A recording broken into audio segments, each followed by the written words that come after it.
Good morning, everyone. Welcome to another episode of Lessons Learned, the dumbest thing I've ever done with money. My name is Suzanne, and I am the head coach at Grace Financial Coaching. And I am excited to welcome my friend Vince Talazac today. Vince has on top of 20 years experience in the military, Vince is currently a personal financial coach as well as a small business coach. Vince created his coaching practice to help others beat debt, build wealth, live life with more purpose. Super excited to talk to him today. After Vince left the military, we went into corporate America, found himself longing to connect a little bit more deeply with people about what really matters. Sometimes corporate America can do that to us. So, with Absolutely. this calling on his life, Vince has helped people overcome the stress and anxiety of financial problems, and that led him into financial coaching. So now, with as a teacher of personal finance topics and small business coaching for over 30 years, Vince serves others by helping them discover and live the lives they were created to live. Vince, so happy to have you today. Thank you, Suzanne. I'm excited to be here. Yeah. So let's start with your 20 years of military service first. Oh, wow. So I went through college on ROTC scholarship. That was how I paid for college. And I was like, well, if the military would step up and help me fund my way through school, then I'll serve. And it was an interesting time frame because immediately after the first Gulf War, we went into a recession. Does this Mm, sound kind of foreboding here that we're facing one potentially now? And I was like, right. wow, okay, here's an opportunity. I'm going into government service. And I waited almost a full year to go on active duty. So Oh, imagine being okay. a college Interesting. graduate with a commitment to the United States government. It was hard to find work in that Mm, recession and a commitment. So did lots of things, but ended up serving on active duty for about 8 years and decided I needed to transition in the civilian world and went into the reserves kind of as a backup plan and ended up finishing out in the reserves. So 20 years and 1 month later, started the right. retirement plan. Right, right. And we know those, my husband being active duty Navy, we know the exact date, right? Don't we? And 1 month is just in case someone couldn't count. Yes. Oh my gosh. We actually did the same thing. My husband, when he re-enlisted for the final time, we scheduled it so that there would be like a 260-day extra period just in case at the very end. You got It's it. scary that we have to consider that, but I'm glad we're not the only people who have. You got it. Yes. So now we move into the corporate America world. What were we doing while you were serving in the reserves at the same time?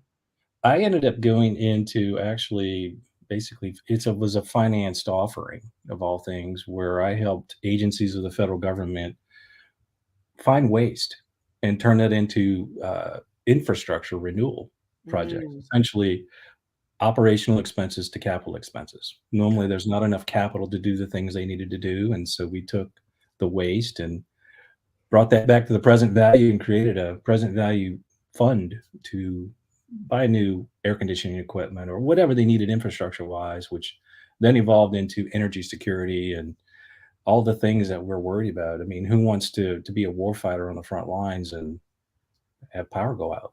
right, of And course. This might be a little esoteric for some of our viewers, but are you Six Sigma certified? no, I'm Okay, not. No, I'm not. But a lot of it looked at operational efficiency as well as actual energy efficiency. got it. And so the government, it's actually government borrows money in this case, and the third party's on the hook for guaranteed savings in these projects. So I did some pretty large projects. Yeah. Yeah, and Yeah, that could make or break a project, right? If we can't find those inefficiencies and cut that waste down, that could be the end of it. without a doubt. But Yeah. we're talking about our wonderful government, so there's lots of opportunity to save lots of our money. Exactly. I have a couple ideas myself. I don't know why no one from the White House has written me back yet. No, I'm kidding. We should call them again.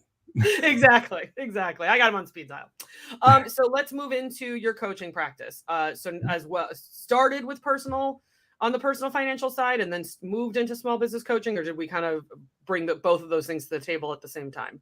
Yes, well, actually, it goes all the way back to college. My capstone course Yeah, was I was an international business major for my undergraduate degree, and so local businesses where I went to university had to be subjected to business students right. ripping their businesses apart.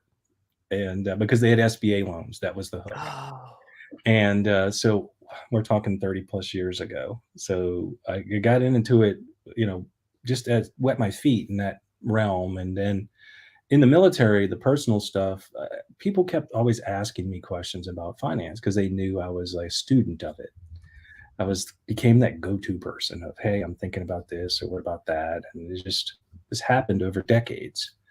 And so when I left the military in 2000 full time, I started teaching Financial Peace University classes.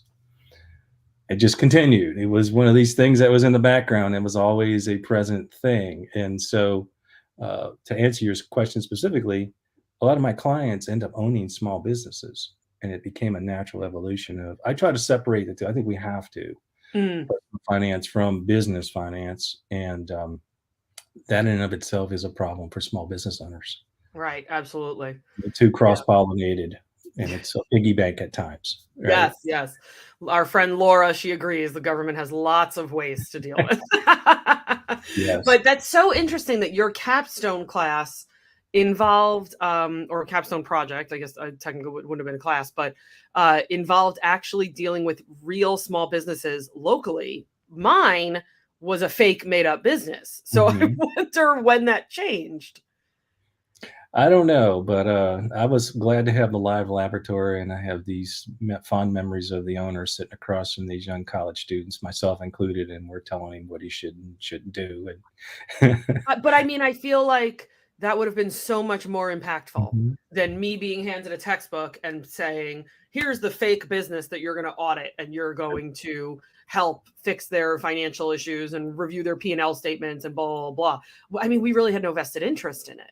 And not No, to say that you as a college student would have been like, "Hey, buddy, I want you to make more money." I mean, you didn't know this guy from Adam, right? But at right, least you had a person in front of you, to really associate with that business. I mean, I think that that would have that could have if that continued, that could have created hundreds of thousands of more entrepreneurs, or at mm, least hundreds of thousands of more successful entrepreneurs.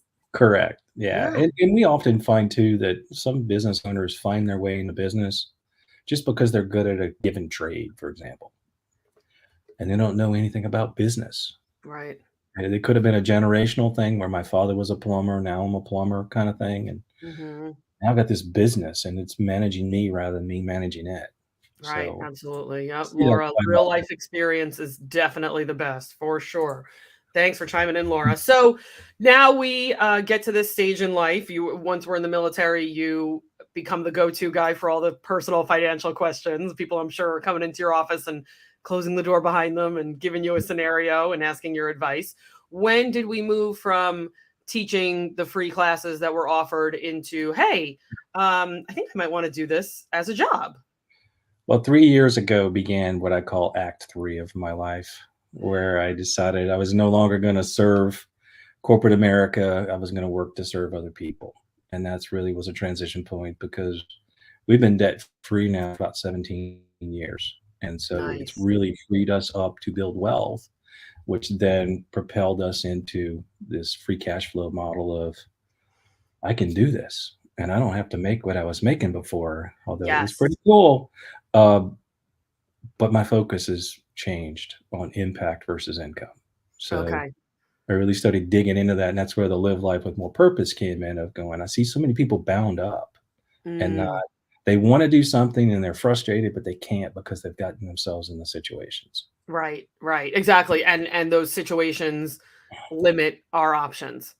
And once your options are limited, you're going to feel it. You're going to Mhm. feel like you're stuck in a box. You're going to feel like you're stuck on the hamster wheel, whatever you want to call it, because you've limited your options as to what you can do. Yep, You can't take that job you really want because it pays half of what you're making right now, but you really want it, and that's what you've wanted to do your whole life. So, yeah, that's right, having those options makes life a lot more fun to live for sure. without a doubt, and people tend to wander into debt or their situation, and they don't realize it's a process to get out of it. Yeah, yeah, it could be kind of painful too. So, speaking of pain, I created this show to explain to other people that we all make financial mistakes, Mhm. even us financial coaches with 20 or 30 years experience. So Vince, what is the dumbest thing you've ever done with money? Well, the one that came to mind when we started talking about this was when I was transitioning actually in 2000 from active duty to the reserves and the corporate world.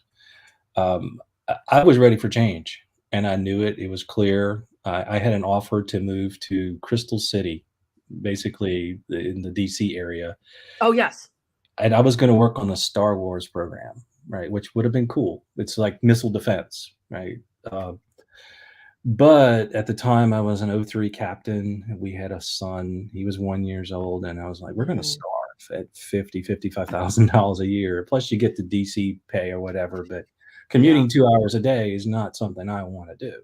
right. So that was the catalyst of me saying, "You know, I've had enough of this. I want to do something different." And so we moved back to be closer to family, and had a couple job offers on the table, and I didn't fully evaluate that was then, this is now in the Mm, context of situations, because I was whenever you make a decision, if you've ever been in this situation, I'm going to do this, we'll figure the rest out. Sometimes you just take a step and go, we'll work it out. And so, as you know, because you're military connected, we get housing allowance, we get subsistence allowance. I was a Texan for taxes. Okay, mm, going to tech school, technical training in Texas for 9 months, and became a Texas resident magically. But that carried me to my active duty wherever I lived. It didn't matter. I was a Texas resident. Texas residents don't pay state income tax. right. Ding, ding, ding. So, so I moved back to Louisiana and effectively took a job making what I was making before, but my effective pay wasn't the same. Ah, yes. Now I'm paying taxes. The housing allowance and the subsistence allowance is an allowance, which is a not non-taxable part of your pay or compensation. So Right.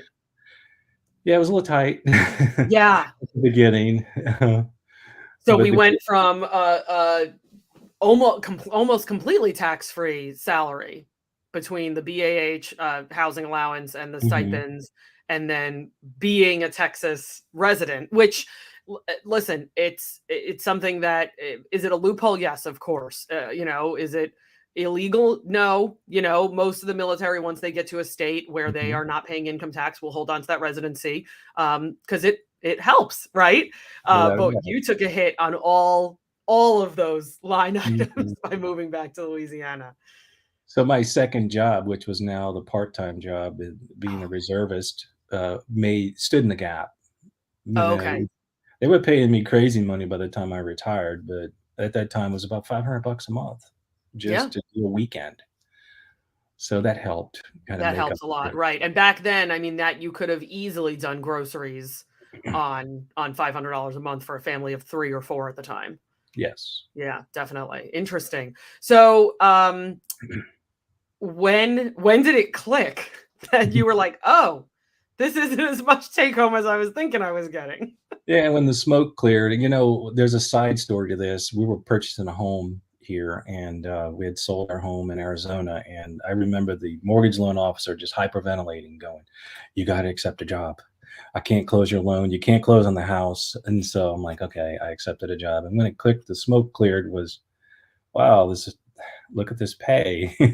Here we are, about a month or two into it. Okay. After eating our way back into Louisiana because it's all about food. Yes. Um, Life got real, and I'm like, all right, this is our new real. Let's figure it out. So, Right. and we adjusted. Now, at this point, how long had you and your wife been living on a budget, talking about money? How long had Mhm. that been part of your relationship? Um, we just celebrated 30 years of marriage in May. Yeah, it's awesome, and that's a whole nother story about Yellowstone. But Oh no! epic, yes. We beat it right before the roads got washed out this past. Oh my gosh! Yeah. So at the time we're recording this, Yellowstone National Park is shut down because of Mhm. 1,000-year flooding. They're talking about. Correct. Yeah. But we've been living on this budget. We've been doing envelopes for 25 plus years. Oh, And wow. even after being debt free, and you know, you heard it here today, we still use a credit card, but we paid it off every month for the last 25 plus years. Stuff like gasoline, which we can't control, goes on it. Things like that. Some automatic payments like automobile insurance. And Mhm. um, so to answer your question, about 25 years. That's Yeah. awesome. So yeah, that the credit card thing, I agree with your methodology. Sometimes I'll work with clients who are really committed to not using the credit card anymore, but they're at a stage in life where they're going to be buying a house in the next 5 years. Hmm. And what we don't want to have happen is commit to having no revolving credit when in that's 5 years is just not enough time for your credit score to be non-existent. Right. It's not going to completely fall off in 5 years. It may completely fall off in like 10 years, depending on the stuff that you own a house prior? Hmm. How many credit cards did you have? How long did you have those credit cards? But 5 years is not enough time. So I will have some of my clients shift those fixed costs, car insurance, Right. cell phone bills, how internet for the house, the stuff that really Hmm. doesn't change every single month. Car insurance might shift by a penny, Right. every 6 months, or if you renew, maybe it drops a little bit. But the stuff that is already allotted for, it's in our basic four walls of our budget. I'll have Hmm. them put some of that stuff on a credit card and then schedule like an auto payment towards the end of the month to make sure it's paid off every single month.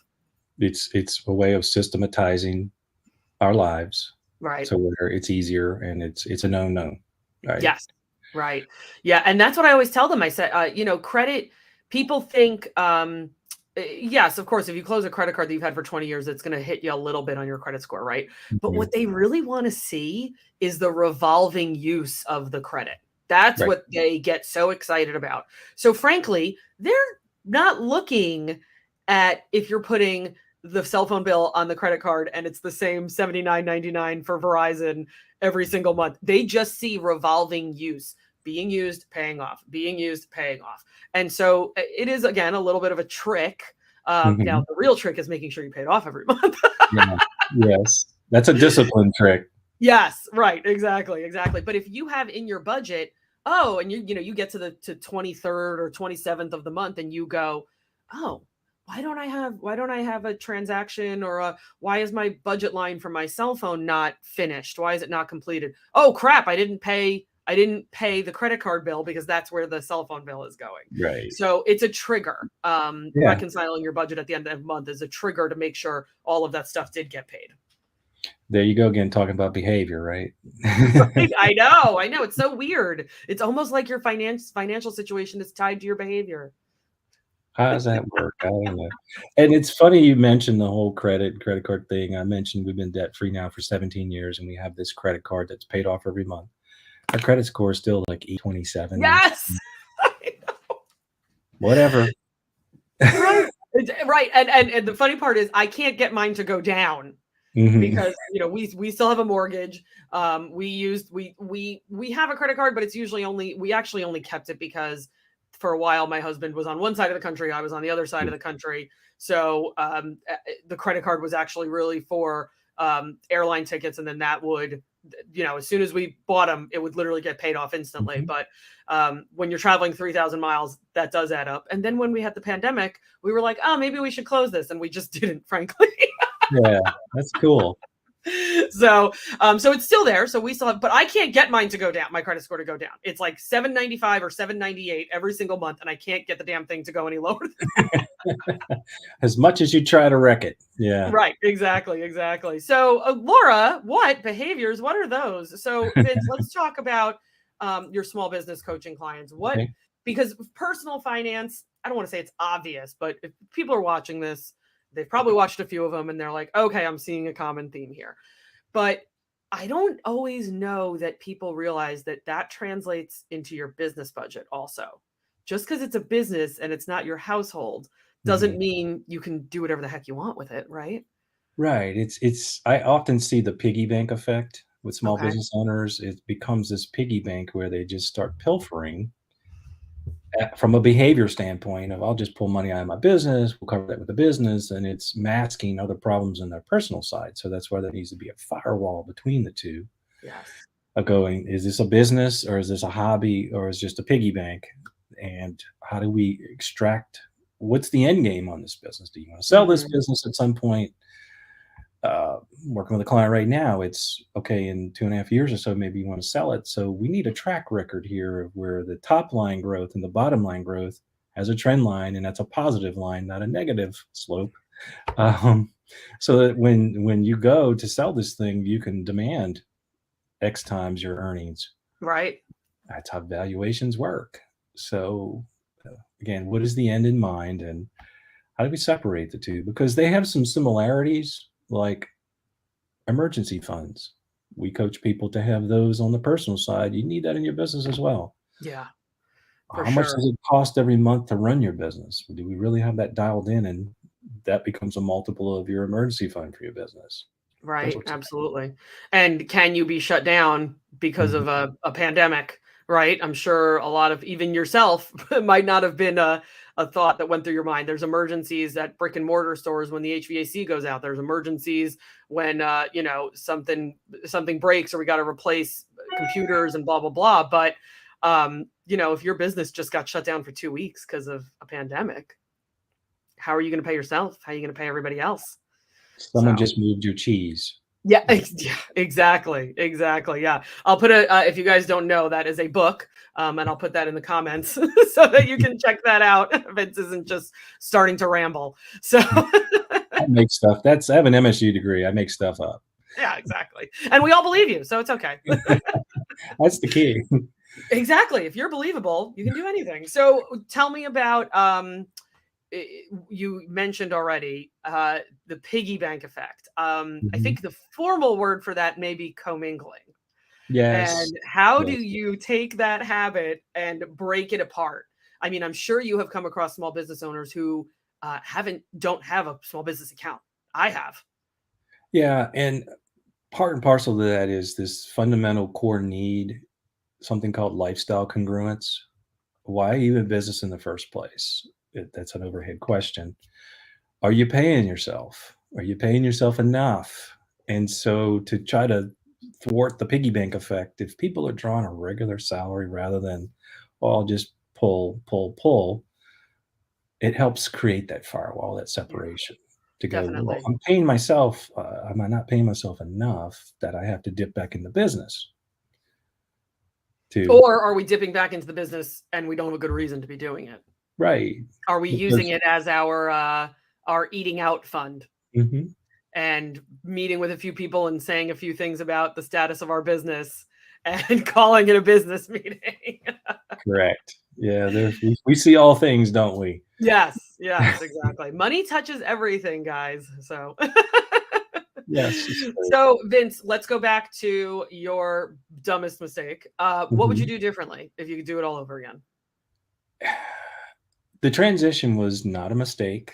It Okay. was a necessary, needed thing. It was more of a mindset of understanding that and embracing that. To be quite candid, I don't know if I cared as much. It was gonna Mm, happen one way or another. So call that bold, call it brazen, call it whatever you want. But there's a bunch of lessons tied up in that is when you know that you know that you know you gotta do something, you do it so we can get stuck in this, well, what if, what if, what if? mm, So I wouldn't change that piece, but understanding the implications a little bit better, having that pregnant pause. How many times do we walk through life not knowing what's going to happen as a result of? yeah. Finish the sentence, right? So what do I do different? There's this old business formula of total cost equals your fixed cost plus all the variable costs. Right. Understanding what those fixed costs are and what those variable costs are. Same thing in business, really understanding that and how to change that equation of is our cost of living going to change? Absolutely, it's going to change. I didn't really look into how much. Mm, gotcha. Yeah. Yeah. And that's sometimes I'll work with clients when they're moving jobs on the benefits package Mhm. because if if you haven't ever changed jobs, you're 25 and you're going from your first job to your second job, or if you're 55 and you're starting over at a new company, benefits packages are one of those things that it's not always apples to oranges. It can be like apples to jalapenos. And Yes. so you've Yeah. got to sit there and you've got to go, okay, I'm at this stage in my life. Here's what this benefits package looks like. Here's what the next one looks like. And it's kind of similar to what happened in your situation. Okay, here's what I'm making right now. Here's what's taxed. Here's what is or not taxed. Here's what is going to be taxed moving forward. And we just have to take that step back and say, how is this going to impact everything? What is rent in Arizona versus what is rent in Louisiana, or mortgage? What are houses costing? And I would agree that most people I interviewed probably wouldn't take back the actual lesson they learned. They wouldn't actually take, of course they would do something differently, but they wouldn't ever remove the situation from their life completely. True. They would just go back and go about it a bit of a smarter way. Well, the fancy way of saying it is do the due diligence. Yeah. Yep. Do you do it to 100% or over 100, if that's even possible? Obviously, do it enough to where you've got the big picture figured out is really the takeaway. So you have eyes wide open. There you go. I love it. Yeah. Thank you, Vince. I really appreciate it. I appreciate your honesty. Thank you for telling us about the path your career has taken. It was very interesting. And come back if you think of anything else that you've done that was stupid with money. I'm going to tell you all my secrets. Right, exactly. We got to save some of them. So everybody join. If you jumped in late, make sure you check the replay on the YouTube channel. And thanks again, Vince, for joining me. And everybody, you can join us next week for another episode of Lessons Learned, the dumbest thing I've ever done with money. Thanks again, Vince. Thank you, Suzanne.